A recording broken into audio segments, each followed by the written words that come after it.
अस्सलाम वालेकुम दोस्तों, मैं हूं मोहम्मद अहमद रज़ा और आप देख रहे हैं मेरा चैनल 26 अहमद रज़ा ऑफिशियल। दोस्तों, पहले की तरह आज फिर मैं आपके लाया हूं एक नहायत नसीहत आमोज़ हिकायत। और पहले की तरह फिर मैं आपसे ये छोटी सी गुजारिश करता हूं कि मेरे चैनल को लाइक, शेयर और सब्सक्राइब लाजमी करें और साथ में बेल आइकन को भी लाजमी प्रेस करें ताकि इसी तरह की मज़ीद इस्लाही वीडियोज़ आप तक आसानी पहुँच रहें।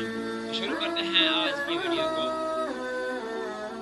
आमश बिन मसरूक रहमतुल्लाहि ताला अलैह से रिवायत है कि एक बहुत ही नेक शख्स किसी जंगल में रहा करता था।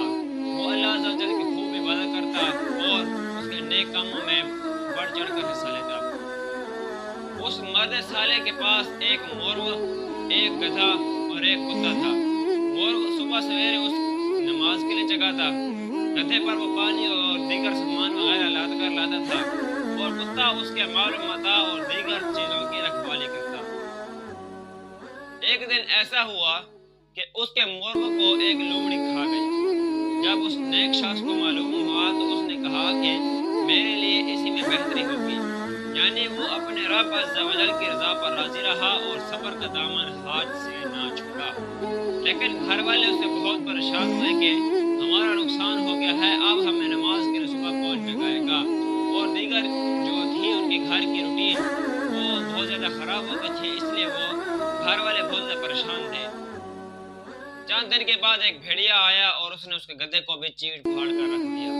जब घर वालों को इसकी इत्तला मिली तो वो बहुत गमगीन हुए और आहुजारी करने लगे कि हमारा बहुत सा नुकसान हो गया है, अब हम पानी और दीगर सामान वगैरह किस पर लाद कर लाएंगे। हमारी उतनी ताकत है नहीं कि हम दूर दराज जगहों से पानी या दूसरा सामान लाद कर लाए हैं, लेकिन चलो जो हो अल्लाह की मर्जी। लेकिन उस नेक शख्स ने कोई बेसब्री वाले जुमले ज़बान से ना निकाले, बल्कि कहा कि इस गधे के मर जाने ही में हमारी आफियत होगी। फिर कुछ अरसे बाद उसके जो पालतू कुत्ता था जिसके घर की और उसके सामान की हिफाजत किया करता था, उस कुत्ते को भी कोई बीमारी ने आ लिया और वो भी उसी बीमारी में मर गया। लेकिन उस शाबिर और शाकिर शख्स ने फिर भी बेसब्री और नाशुक्री का मुजाहरा ना किया, बल्कि फिर भी वही अल्फाज दोहराए कि हमारे लिए इसी के हलाक होने में कोई ना कोई आफियत, कोई ना कोई भलाई जरूर होगी। लेकिन उसके घर वाले बहुत ज़्यादा परेशान थे कि हमारा क्या बनेगा। वक्त गुजरता रहा। कुछ दिनों के बाद दुश्मनों ने रात को उस जंगल की आबादी पर हमला कर दिया और तमाम लोगों को पकड़ पकड़ कर ले गए जो उस जंगल में रहते थे। उन सबको कैद का जो सबब बना, जो उनकी कैद होने की जो वजह बनी, वो ये थी कि उनके पास जानवर मौजूद थे और उन जानवरों की आवाज़ सुनकर दुश्मन उनकी तरफ मुतवज्जह होते और उनको साथ ले जाते।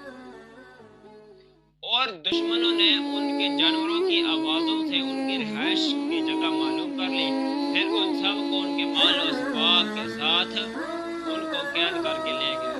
लेकिन वो नेक शख्स और उसके घर वाले, उसका साजो सामान सब बिल्कुल महफूज रहा, क्योंकि ना तो उसके पास कोई जानवर था जिसकी आवाज़ सुनकर कोई दुश्मन उस पर हमला करते और ना ही दुश्मन उस तरफ आए, क्योंकि रात का जो वक्त था, किसको क्या पता कि यहाँ क्या है और यहाँ क्या नहीं है।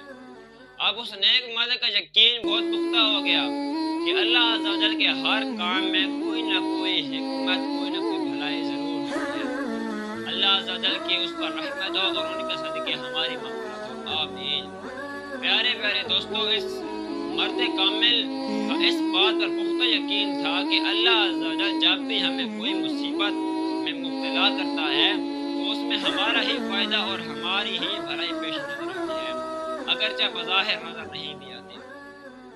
दोस्तों, इस हिकायत से हमें ये दर्स मिलता है, ये सबक मिलता है कि चाहे कितनी बड़ी मुसीबत आ जाए, कितनी बड़ी परेशानी आ जाए, सब्र का और शुक्र का ये अपने हाथ से दामन छोड़ना नहीं चाहिए।